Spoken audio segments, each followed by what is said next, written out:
ahead and start today with a few introductions. We'll introduce yourselves. Hey, I'm Hannah Fetzer. I will be a junior in the fall studying horticulture at NC State. And I was originally born in Phoenix, but I've lived in Raleigh since I was 7 and I'm 20 now, so I call this my home.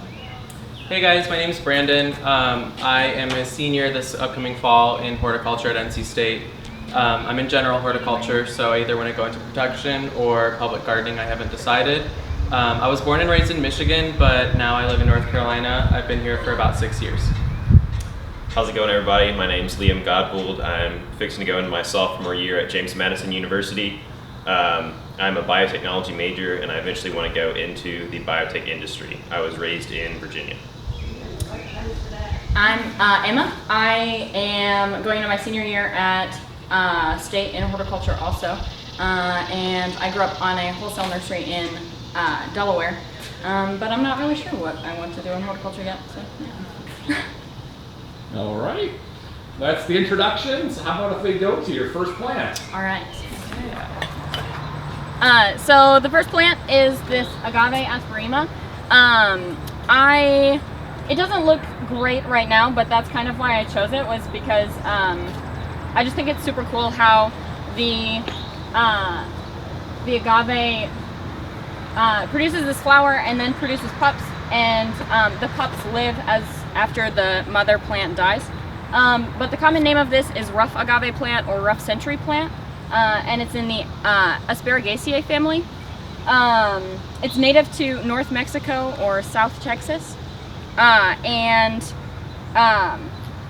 I think it's super interesting because some agaves will not put out any pups and just die all the way back, or there's also agaves that continue flowering. But as you can see, this one has already begun to wilt and is kind of at the end of its flowering life. This specific agave is a pup from an agave that flowered in the Xeric Garden in 2011. It was moved here in 2016, but it was originally from Peckerwood Nursery in 2001. Yeah.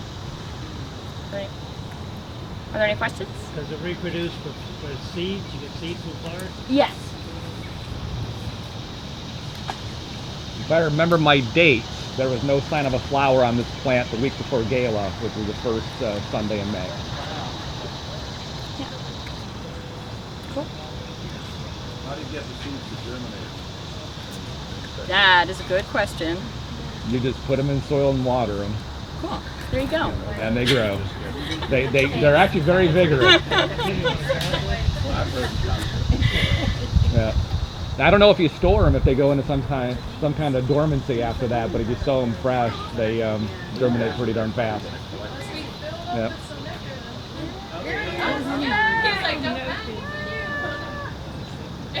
Yeah, so as you can see, it is pollinated by hummingbirds as well as bees. We were talking about what else it could be pollinated by, but I mean, I guess there's plenty since it's that far up in the air.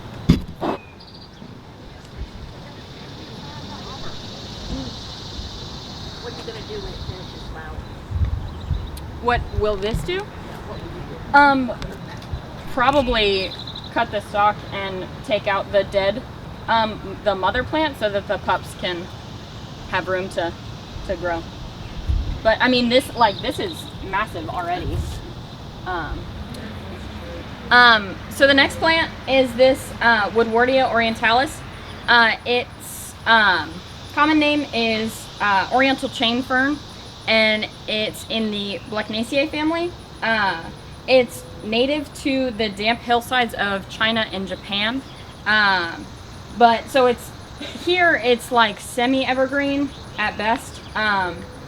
But in its native habitat, it's evergreen and can get to be 4 feet tall and 6 feet wide. It's probably the thing that I think most interesting about this plant is that it's viviparous.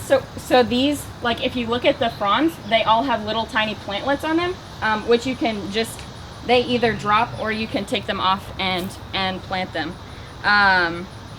This specific Woodwardia came from John Elsley at Wayside Gardens, but we got it through Richard Olson, who's now the director of the National Botanical Garden.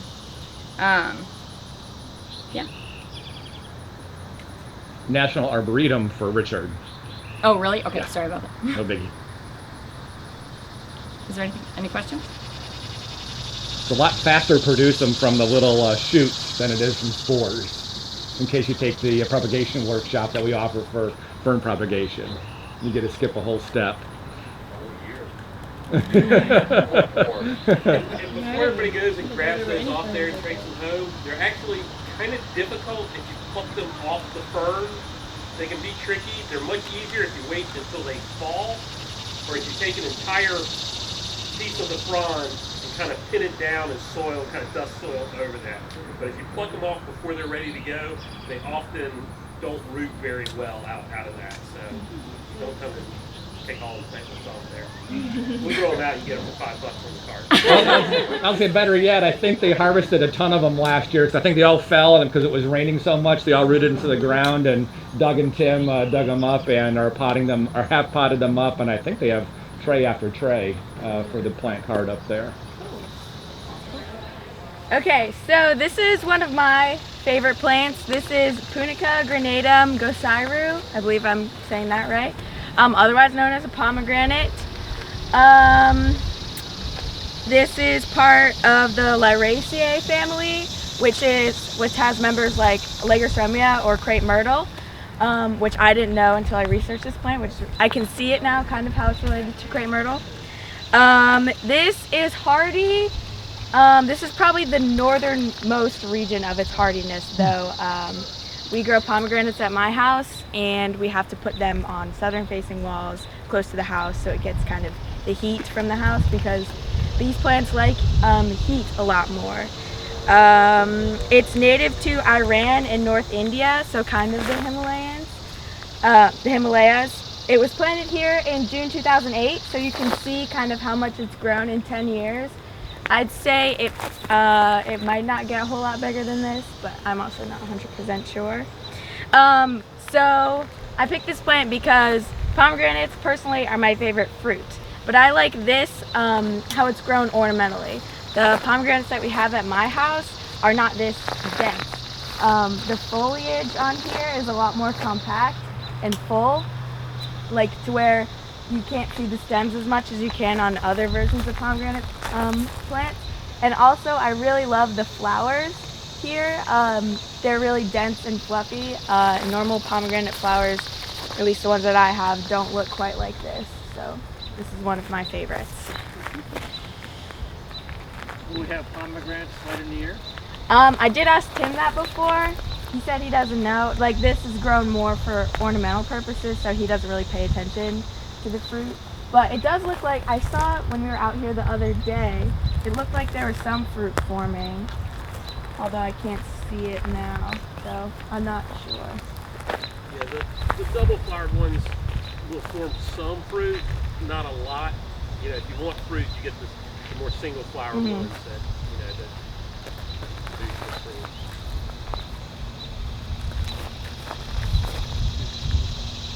Any other questions? Single flower. Literally. Is it normal for the flowers to grow directly like off of the stem like that? The one that you have at home? Yeah, they grow off the laterals, not at the It's a terminals. really interesting position. Yeah. Yep.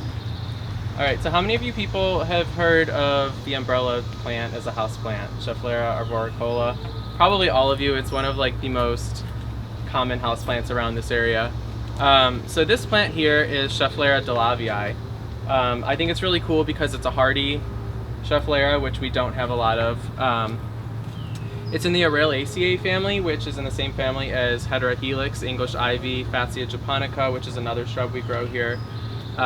They get really cool flowers, like big panicles of white flowers with the black fruit. Kind of similar if you've seen ever a Fatsia flower, it would be like that.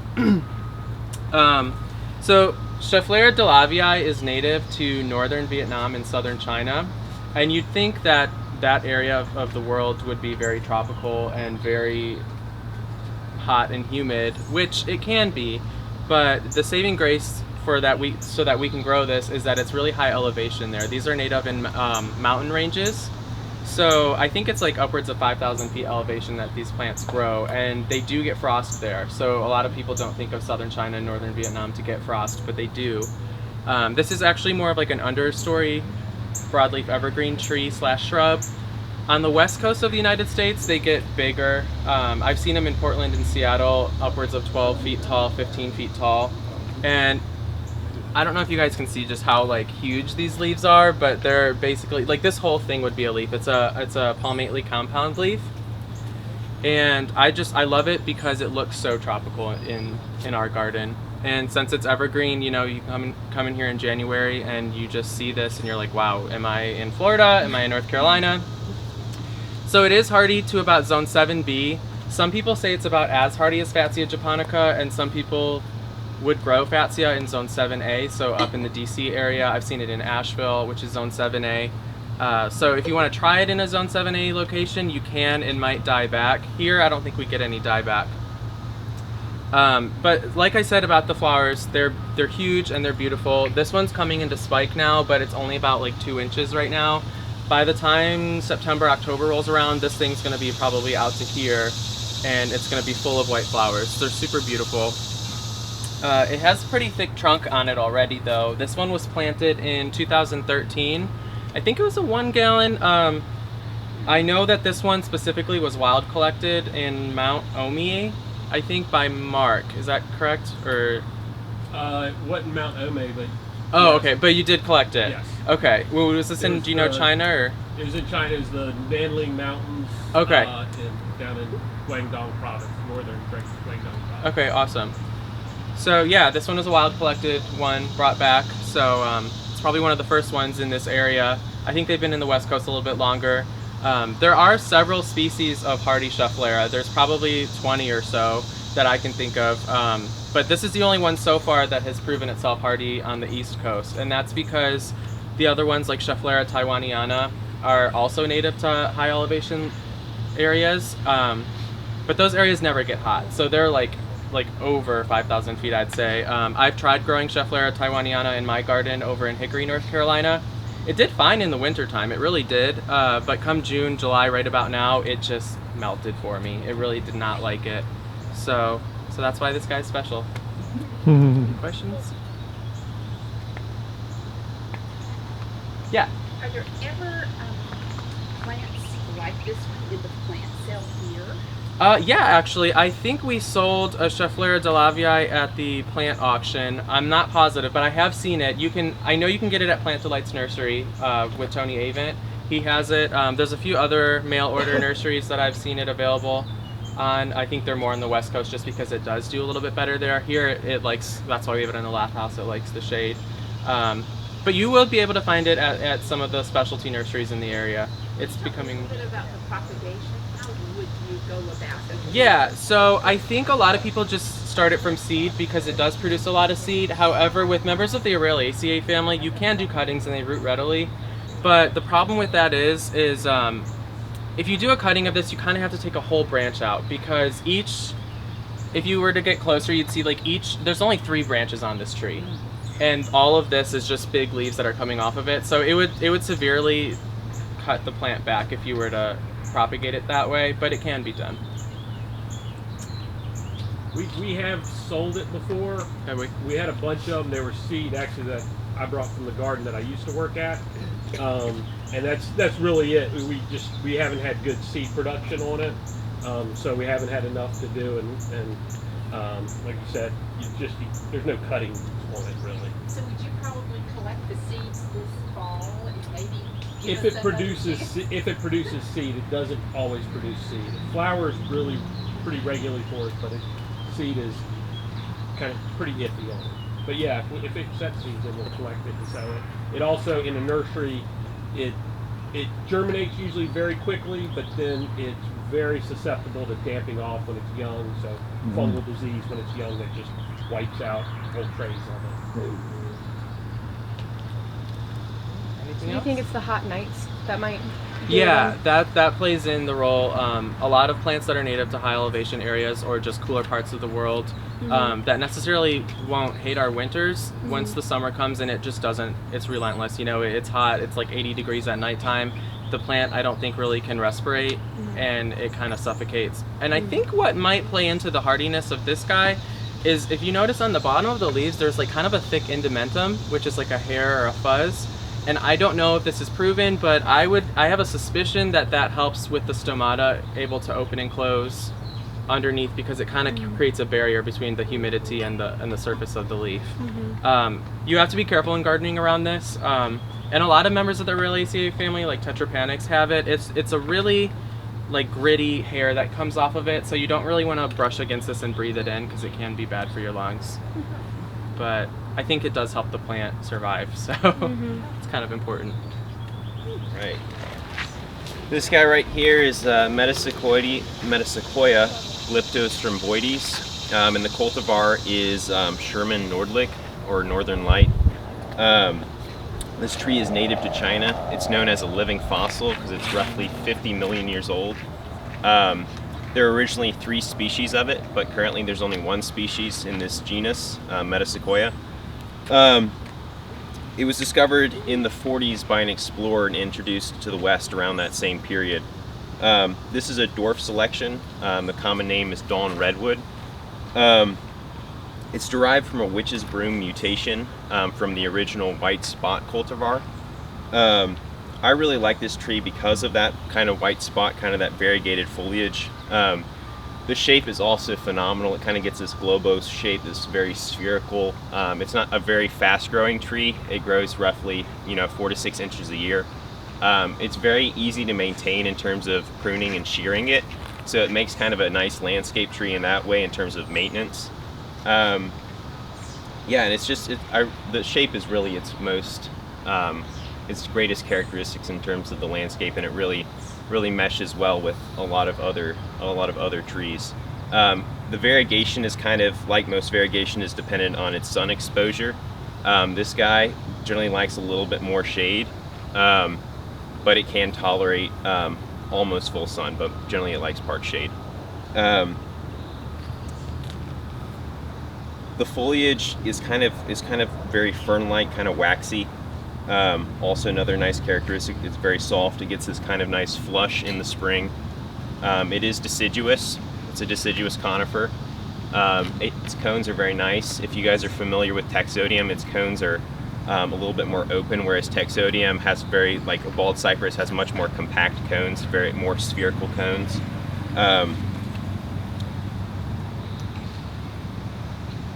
And just overall, I like this tree because it does fit well into the landscape. Does anybody have any questions? It's not gonna get super tall. This is a Taxodium right here. It might get as tall as that Taxodium right there, but it might not. So probably around 30, 40 feet max.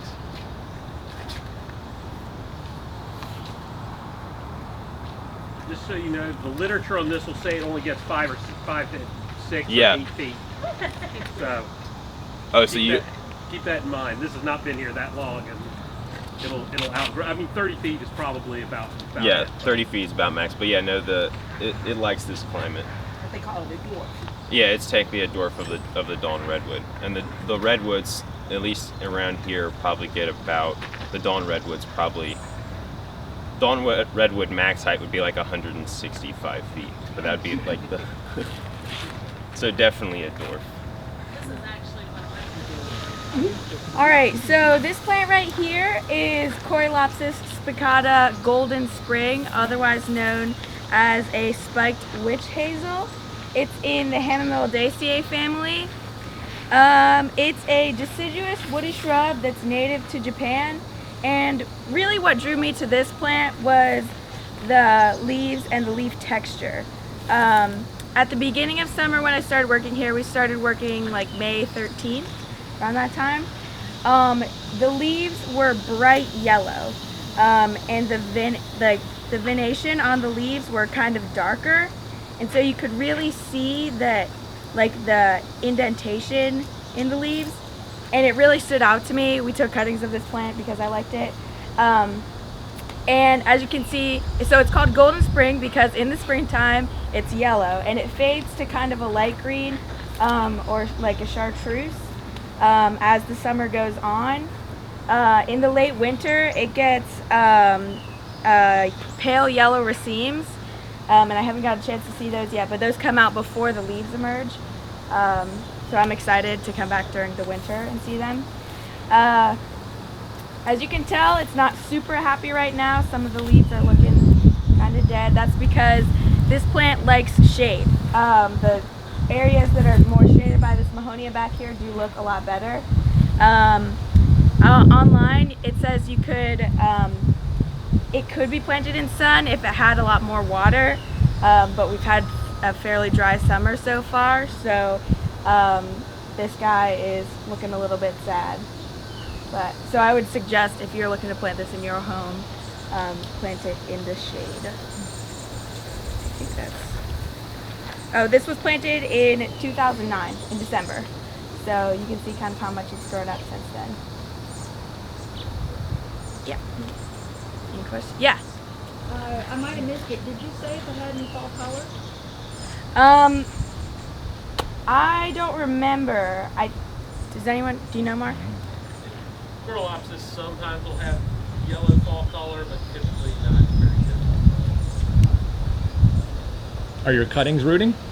I think so. I've been back to check them. The leaves actually faded. They were yellow when we took the cuttings, and they're fading to like green, like the rest of the plant, which is really cool to me. But they're still alive, so. So when you took those cuttings, how did you do that? How far down did you go? Did you use rooting hormone? Yeah, I think with all of the cuttings that we do here at the Arboretum, unless it's something that like will 100% root all the time, we normally use root like hormones, cutting hormones. I think we went back, we cut it back probably like 4 nodes and had 2 leaves showing and like 1 or 2 nodes under the soil.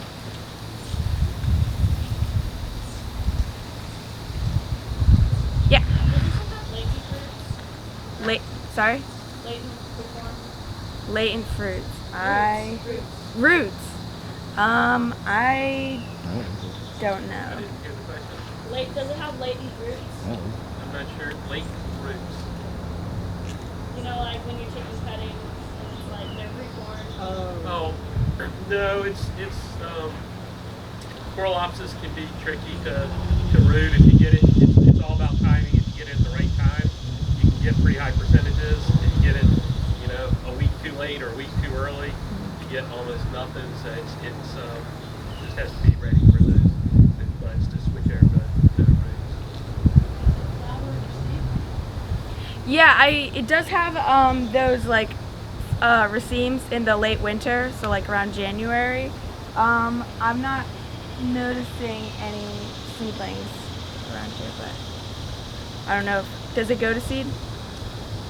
Yeah, it can set seed. They're kind of interesting seed. Like a lot of plants in the Hamamaldaceae, they're a woody capsule, and you harvest them like that, and then when they dry, or if they dry on the plant, they pop open. So when you go out collecting plants and you collect them, you know, you put things in paper bags and stuff, and you'll be sitting around the hotel room, and all of a sudden you'll start hearing stuff. What on earth is that? Insects? Is it some kind of critter in the room? It's Hamamaldaceae. Alright guys, so this plant here is Acharya Angustifolia by Angustifolia, and that's a mouthful. This plant is special to me not because it's my favorite plant in the Arboretum, but it's because it's my favorite plant in the world. I really admire these trees. They're really fascinating. They're a couple 100 million years old, so they've been around for a while. They were here when the dinosaurs were. I think that might be part of why I love it, because as a kid I was a dinosaur kid. But they're amazing. They used to be all across the globe. They used to be in the northern and southern hemispheres. Now you can only find them south of the equator. This one is, like the name suggests, an interspecific hybrid. So it is a mix between Acharya Angustifolia, the monkey puzzle tree, and Acharya Angustifolia, the piranha pine. Now the name piranha pine, I don't know if that has any relation to the piranha fish. If you feel this, it is kind of pokey, kind of lethal like the teeth of a piranha, and it is native to Brazil. So Angustifolia is the parent that's native to Brazil, and Araucana is the parent that's native to Chile, Argentina, and Uruguay. The reason why we have a hybrid here and not one of the straight species is because of our climate. Acharya Araucana, the one that's native to Chile and Argentina, grows in high elevations in very cold areas. Some say it's hardy to zone 6, but it hates heat. It would melt here. I talked to Tony Avon about it before, and he said he planted it out and it did fine throughout the winter, and come summer, just like the Schefflera I was talking about, it started to melt after actually just one storm. We had really good rain, and it just started, like the branches that normally are upright kind of just fell, and the plant died. And Acharya Angustifolia, the one that's native to Brazil, likes it really hot, really humid, but it's a wimp to our cold winters. I think the northern range for that would probably be Atlanta or coastal Georgia, and it would probably do great in northern Florida. So the idea behind a hybrid was to get the benefits of both. We wanted cold hardiness and heat tolerance, and I'm pretty sure, as you can see, it's doing fine. It's been here since 2012. And it was planted as a 3-gallon plant, so it's grown pretty fast actually as far as conifers go. We got ours from Montgomery Botanic Garden in Florida, who received their seed from rarepalmseeds.com, who in turn received their source from a F2 hybrid from a plant in a nursery in Argentina where one of the parents are native to.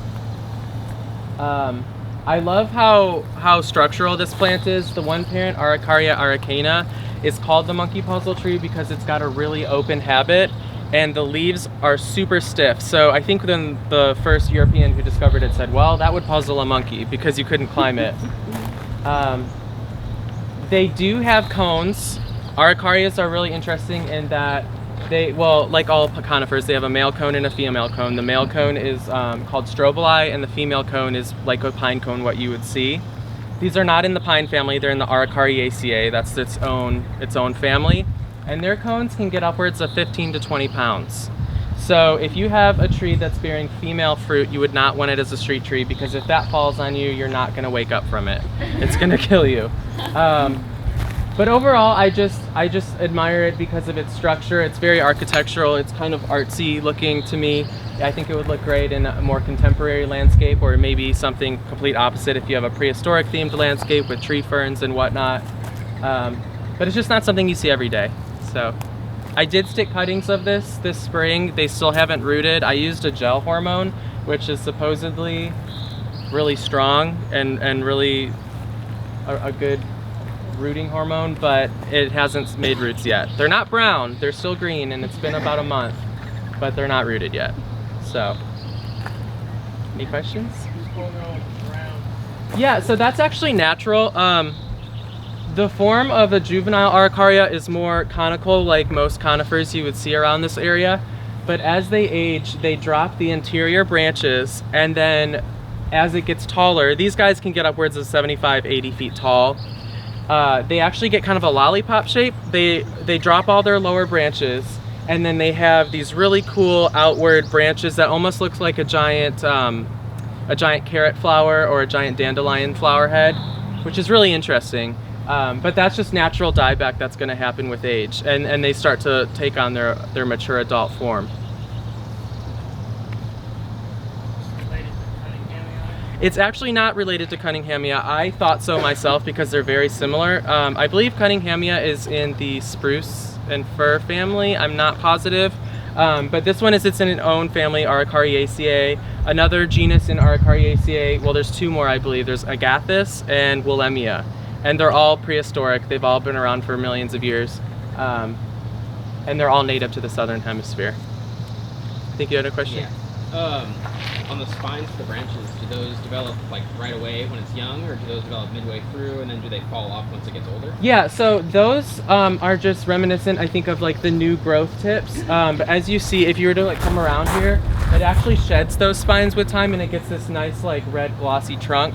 I want to say the mature plants, they like the ones that are like this big around, They kind of look like, if you were to picture like a rhinoceros or an elephant leg, that's what their bark looks like. It's like gray and really tough and warty looking. Yeah. Those are literally old leaves.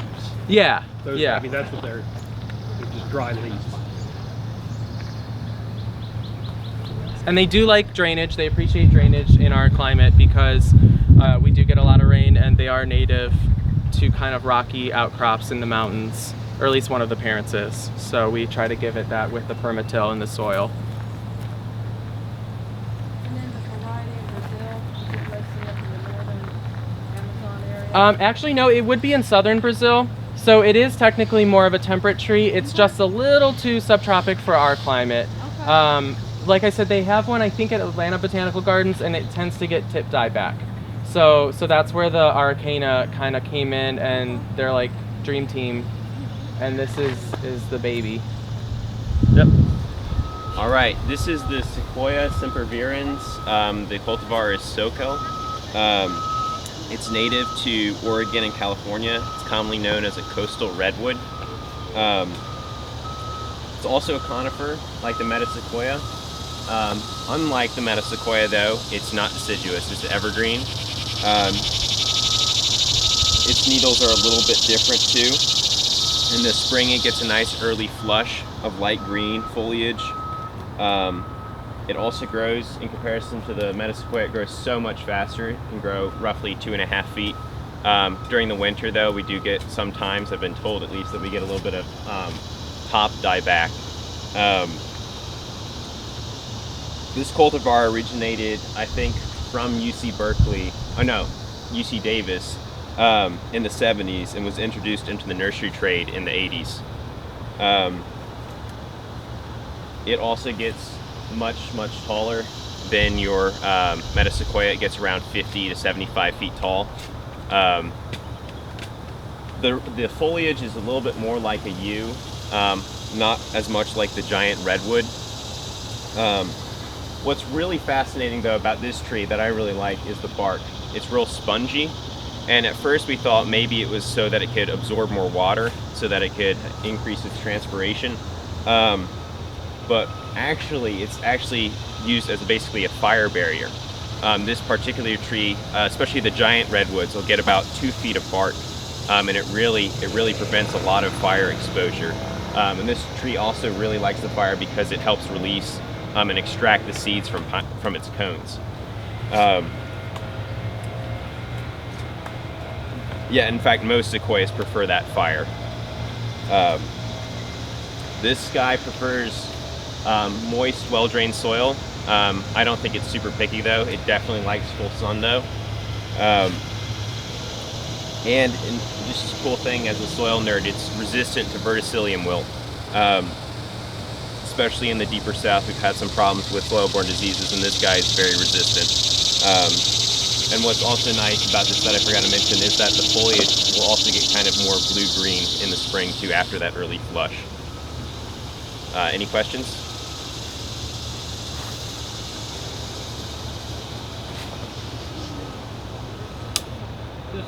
Just to clarify, when you're talking about the difference between this and Metasequoia in terms of growth rates and things like that, you're talking about the dwarf Metasequoia. The dwarf guy, yeah.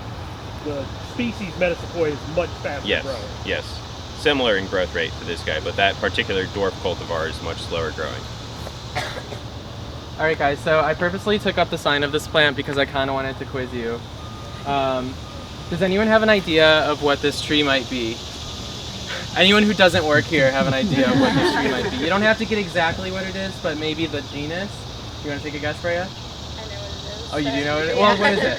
Acer. It is an acer. So, how many of you are kind of surprised that a maple would have leaves like this, as opposed, right? I mean, most maples here in North America, at least, have a trilobe leaf, like the Canadian flag, our neighbors to the north there.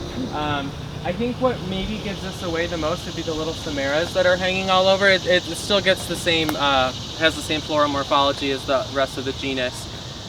What's cool about this maple, this is, by the way, this is Acer fabri, the Faber's maple, and it's native to northern Vietnam, southern China, similar to the Schefflera I told you guys about a minute ago. What's cool about this tree is that it is a broadleaf evergreen. So this here is an evergreen maple, which kind of like blows North Americans out of the water when they think about what they think of a maple. I grew up in the Midwest. Up in Michigan, maples are kind of one of the tried and true street trees there. I've kind of grown to hate them just because they reseed everywhere. Those helicopters get in your gutter. My mom would make me clean them out, and it was just the bane of my existence. You'd have little maple forests in the gutters. But this guy changed my mind because I love broadleaf evergreens, and I love the fact that it's just so different. These Samaras are a nice like blush color, and that's alone really nice, a nice asset to it. But also the new growth on this is a bright red. That's actually what drew me to this plant initially. Is we were weeding in the greenhouses back there, and I saw this little plant about this big, and it had this like wolfpack red new foliage, and I said, Doug, what is this plant? And he said, oh, that's a maple, and it just blew my mind. Have any of you seen Photinia, the new growth on Photinia before?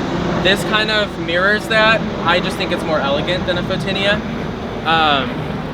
And it is a smaller growing tree. It kind of has a similar habit to a Japanese maple. This plant has been here, let me see really fast. It was planted originally in 1998 over past the western part of our garden near the xeric beds. And then in 2000 it was transplanted from there over to this current spot now. So this is roughly a 20-year-old plant, 21 years maybe. And it's maybe 15 to 20 feet tall by now. So this guy really is a slow grower, but it's a great specimen tree just because of its glossy evergreen leaves. There are several species of evergreen maple actually native to Asia. And this one is the most cold tolerant, I think. I talked to Tim about it, and he said we have a few more in the garden. This one is the most reliable. It keeps its foliage the longest, and it doesn't really give us any issues here. So the reason why we don't really have evergreen maples in North America kind of goes back to the whole Ice Age theory as well. When the polar caps started to melt after the last Ice Age, some people think that the glaciers just kind of like slid across North America, and they took out a lot of our broadleaf evergreens. So that's why Asia has a greater diversity in evergreen plants, just because they were unable to survive over here in the cold Ice Age climate. So that's a theory. It's not proven by any means, but where I'm native in Michigan, it's really flat because it was carved out by glaciers, so maybe it took all the evergreen maples with it. Any questions? Yeah. So will that grow trees from those seeds? Yeah, I read online that the varying of red on the new growth is actually pretty diverse on different specimens. So they say that there is room for it to be grown to be selected specifically for more red foliage versus more green. So yeah, there's going to be a little bit of genetic diversity in the amount of seeds that you plant, but overall it is a straight species, so it's going to continuously produce from seeds. The seeds are still, they're not ready. They start to senesce come September, October, because there's none on the ground now, but once they start falling like all the other maples, I don't see why you couldn't propagate them from the seed there. I didn't read that much though about seed propagation of Acer fabri. Only thing I'll add is the flowers are incredibly showy. They're bright red. It's by far the showiest flowering maple I've ever seen. And the new Samaras, the new seeds, are screaming red as well. So you get a pretty long season between new growth flowers and the new Samaras, pretty long season of growth. Yeah, they do. You can grow them from seed. Maples sometimes have a double dormancy. You can take off.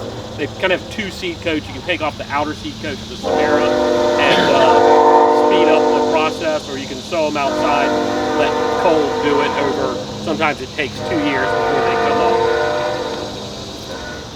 All right, I'll go ahead and get started. So this is Camellia japonica, parentheses, fishtail, comma, white with red stripes, and parentheses. And I'll get to that name in a second. Because it's a little bit weird. So y'all know camellias. They're a great landscape plant. They're part of the Theaceae family. They're evergreen woody shrubs. They're just beautiful and they have the great flowers. They are great in part shade, just like this one has right here. And they're native to East China, to South Korea, to Japan. And this one was planted in April of 2005. It was given to us by Ozzie Johnson in Georgia. So first I'll start with the white with red stripes part. That refers to the flower of the plant. Supposedly the flowers are supposed to have red stripes on them. However, I asked him and he said he has never seen red stripes on them. So he thinks this is a mutation, which that leads into the fishtail part. So I was originally drawn to this plant because we were working back here mulching with some of the volunteers. And one of them noticed the interesting leaf morphology that this camellia has. So fishtail camellias often have like a crimped edge, like apex of their leaf, like that, or like this. But one of the volunteers found one that kind of had the mid vein extended into a completely different leaf, which I found really interesting. And I'm not really sure what that is. Maybe it goes along with the mutation thing. And when I actually looked up fishtail camellias, the pictures did not show any leaves that looked like this. They only showed leaves with like the crimped ending. So I think it's really cool. Apparently, I guess it's not really a defined cultivar yet because the name is in parentheses, but it'd be interesting to learn a little bit more about it and kind of why the leaves are shaped like that. What's the advantage? Yeah, that's what drew me to this plant. And I can pass the leaves around if anyone wants to see them.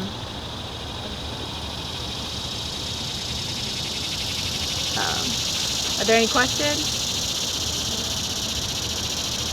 Yeah. Does it prefer to grow up against a plant like this a little bit, or like can it be that close and not be the issue? I don't know. It looks relatively healthy for being that close to all of these. So I guess it does fine just like that. And it likes being in the shade anyways, so. Could you repeat that question? He asked if it likes growing next to the tree, if it's okay being that close to another plant. I'll make a comment about these. In Japan, they separate out. They call, and what probably happened when we got this with that name, it's always difficult to get correct names with Japanese plants sometimes. Even Ozzy, who was married to a Japanese woman at that time, sometimes translations were difficult. And he probably got a young plant. It was only showing that leaf morphology with the fishtail tip. And in Japan, they have plants that do that and will never do the other thing, and they call those fishtail camellias. This kind they actually call Christmas ornament camellias because they have the little piece that dangles down underneath it, and they have white ones and red ones and not too many doubles, but a few doubles. And so this probably does have a Japanese cultivar name as a white Christmas ornament type camellia, but you have to do some digging to figure that out. Maybe that's something you can work out on the rest of this summer. So, this guy right here is a Cephalotaxis Harringtonia, Mary Fleming. The common name is Dwarf Japanese Plum or Prostrate Japanese Plum. I just found this plant super interesting because I just love how low it stays. This specific plant was planted in 1996. So you can just see how low to the ground it stays and how wide it spreads. But it is in the Cephalotaxaceae family. So it kind of has a family of its own. But another thing that I found super interesting about this is the really dark green needles that are kind of recurved. It was the curved needles that made this plant attractive. Something that I read was that deer won't eat this plant. I mean, I don't know. That we have a person to ask. Yeah. One thing they have never ever eaten. Well, there we There go. you Oh my go. gosh. But this specific plant came from Yucadoo Nursery, who was credited with the introduction of this plant in 1980s. So I think the like low laying and the love of shade makes this plant a really great understory and a really great ground cover. And there are various cultivars all through the garden here, but I was just really attracted to how low it stays and how dark green it gets. So is it technically not a ground cover? Is it kind of more of like a It's creeping right, kind of yes, plant? yeah. It's more of a that's cool. spreading. Yeah, because I mean you can pick these up and they're literally just branches laying on the ground. Really neat. Did they get beer rings? Plums? Okay. Yeah, right. Okay. Interesting.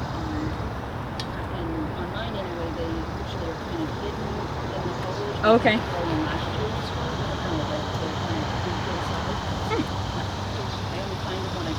Right. Yeah. Okay. Interesting. Oh, yeah, there are. But yeah, it does look like that's. I mean, these ones look like they're on new growth, but I wouldn't be surprised if they were, because they are hidden underneath. Interesting. Will this be a deterrent to skilled grass? Planted it where you can see skilled grass approaching. Or will the skilled grass just grow up through this? It would probably just grow up through. Because it's not like, like you were saying, it's not a ground cover in the aspect that it roots and spreads, but it's just like a very long branch laying on the ground, so it could definitely still spread through. There's one other thing I love about these is the new growth. That the new growth is such like a spring green. It's a real nice contrast, and the shape of it looks like the hair on Dr. Seuss characters. Yeah. Pretty cool. Yeah, you can actually you can see it right on here. They're kind of like even more curled at the tips. So this is Pseudolarix immobilis. Its common name is golden larch, and that's because it gets a really nice, brilliant yellow color in the fall. Nice golden color. Like the Metasequoia, there seems to be a pattern here. It is a conifer, deciduous conifer. It's native to eastern China. It grows well here in North Carolina, and it's hardy to zones 4 through 9. Supposedly, it can get up to 135 feet. I doubt it will get that tall. The tree forms a nice conical crown, and the cones are quite distinctive, resembling like small, like globe artichokes. Brant, he has a picture. You can pass that around. The cool thing about the cones is, well, maybe not the cool thing, it takes them like 7 months to mature after pollination, and the male cones, like the Keteleria, are produced in umbels of several in like one bud. This attractive tree is great for parks, large gardens. You definitely need a little bit of space. It does have quite a spread. This larch is technically not a true larch. It's more closely related to Keteleria and Cedrus than to other larches. It's in the Pinaceae family. Any questions?